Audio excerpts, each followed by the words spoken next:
শীতের রাতে এটা ওটা খেতে ইচ্ছে করে, কিন্তু চাইলেই তো আর শীতের সময় রাতে বের হওয়া সম্ভব নয়। আমি একা একটা মেয়ে মানুষ, যখন তখন চাইলে বাইরে যেতে পারি না। তাই বলে কি যেটা খেতে ইচ্ছে করছে এটা কি খেতে পারবো না? তা তো হবে না। খেতে যখন ইচ্ছে করছে তখন তো যেকোনোভাবেই খেতে হবে। রাতে বাইরে যেতে পারিনি তাতে কি হয়েছে, নিজে তো রান্না করে খেতে পারি। আল্লাহর রহমতে যখন আমার যেটা খেতে ইচ্ছে করে এটা আমি নিজে বাসায় বানিয়ে খাওয়ার চেষ্টা করি। যেহেতু আমার হাজবেন্ড আমার সাথে থাকে না, সেই কারণে আমি চাইলেও রাতে বাইরে যেতে পারি না। আর এই খাবারগুলো মূলত সন্ধ্যার পরে রাতেই খেতে ইচ্ছে করে। তাই কোনো উপায় না পেয়ে ঝটপট আমি এই খাবারগুলো বাসায় বানিয়ে নিলাম। আজকের রেসিপিতে থাকছে তেলাপিয়া মাছের বারবিকিউ, আর সাথে ছিল চিকেন ফ্রাই, আর এর সাথে করে নিয়েছিলাম নান রুটি।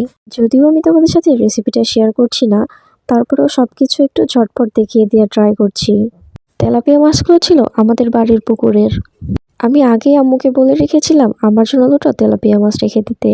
এটা দিয়ে সন্ধ্যার সময় নাস্তা বানিয়ে নিব।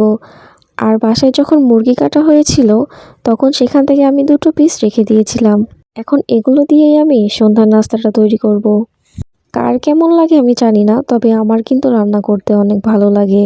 রান্না করাটা আমার কাছে একটা আর্ট মনে হয়, যে আমার যেটা খেতে ইচ্ছে করে সেটা আমি রান্না করে খেতে পারি। অনেকেই কিন্তু পারে না, আবার অনেকেই পারে।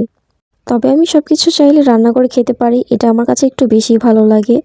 কারণ আমার হাজবেন্ড কিছুক্ষণ পর পরে এটা ওটা বায়না করতো যখন বাসায় ছিল, তখন আমার হাজবেন্ডকে এটা ওটা রান্না করে দিতে হতো। এই কারণে মূলত আমার রান্নাটার প্রতি একটু আগ্রহটা বেশি। আর মাঝে মধ্যেই আমার বর এটা ওটা রিলস পাঠায়, বলে এটা রান্না করে রাখো, এটা রান্না করা শিখো। আমি বাসায় আসলে রান্নাটা আমাকে শিখতেই হয়। দেখো, কথা বলতে বলতে কিন্তু চিকেনগুলো আমি ম্যারিনেট করে আবার ভাজতেও দিয়ে দিয়েছি। এখন এই চিকেনগুলোকে কিন্তু আমি সুন্দর মতো ভেজে নিচ্ছি। তোমাদের কাছে কেমন লাগছে বলো? আমার তো কালার দেখে মনে হচ্ছে অনেক টেস্ট হবে। আর আসলেও কিন্তু অনেক টেস্ট হয়েছিল। ভিডিওটা যদিও একটু পুরনো, আমি এডিট করে রেখে দিয়েছিলাম, কিন্তু ভয়েস দেওয়ার সময় পাচ্ছিলাম না বা ওইরকম ইচ্ছেও হচ্ছিল না। শীতের দিন যেহেতু কোন দিক দিয়ে দিন কেটে যাচ্ছে রাত হয়ে যাচ্ছে এটা বুঝতেই পারছি না। তো হঠাৎ করে রাতে আজকে ঘুম ভেঙে গেল, তো ভাবলাম যে এই সময়টা ফ্রি আছে, তো এখন ভয়েসটা দেওয়া যাক, ভিডিওটা এডিট করে নেই। আর ভিডিওটা শেয়ার করলে আমারও খুব ভালো লাগবে। তোমরা কিন্তু ভিডিওটা শেষ পর্যন্ত দেখে যেও, আর সুন্দর করে লাইক কমেন্ট করে যেও। আর হ্যাঁ, শেয়ার করতে কিন্তু একদমই ভুলবে না। আর তোমরা কে কে কেমন রান্না করতে পারো এটাও কিন্তু কমেন্ট করে জানাবা। তোমাদের সাথে গল্প করতে করতে কিন্তু চিকেনগুলো ফ্রাই করে ফেলেছি অলমোস্ট। এখন ফিশ বারবিকিউ হচ্ছে, আর এর সাথে আমি নান রুটির ডোটা রেডি করে রাখছি, যাতে সন্ধ্যা হইলে আমি ঝটপট করে এগুলো বানিয়ে নিতে পারি। নান রুটির ডোটা যেহেতু একটু রেস্টে দেওয়া লাগে, এই জন্য আমি আগ থেকে এটা করে রাখছি, যেন সন্ধ্যার সময় ঝটপট করে রুটিগুলো বানিয়ে নিতে পারি। আমি বাসায় যখনই নান রুটি বানাই তখনই কিন্তু আমি একটু লিকুইড দুধ ব্যবহার করি। এতে আমার কাছে মনে হয় যে রুটিটার স্মেল আর টেস্ট দুইটাই দ্বিগুণ বেড়ে যায়। লিকুইড মিল্ক ব্যবহারের পাশাপাশি এখানে আমি ইস্টও ব্যবহার করছি। এখন সুন্দর মতো মাখিয়ে নিচ্ছি।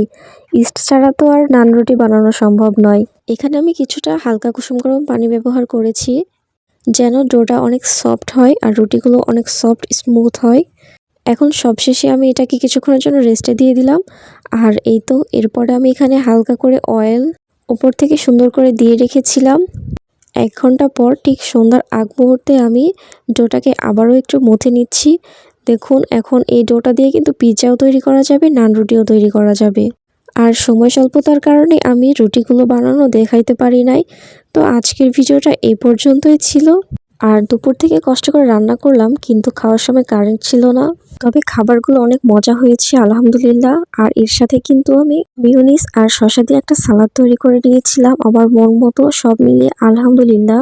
তবে এত কষ্টের পরে যে লাস্ট পর্যন্ত কারেন্ট ছিল না, এটার জন্যই কেমন যেন লাগতেছিল।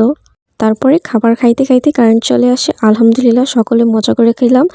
আর আম্মু, ছোট বোন, নানু সকলেই তো বলতেছিল যে খাবারটা অনেক মজা হয়েছে। তো তোমাদের কাছে কেমন লাগলো অবশ্যই কমেন্ট করে জানিও। আজকের মতো টাটা, আল্লাহ হাফিজ।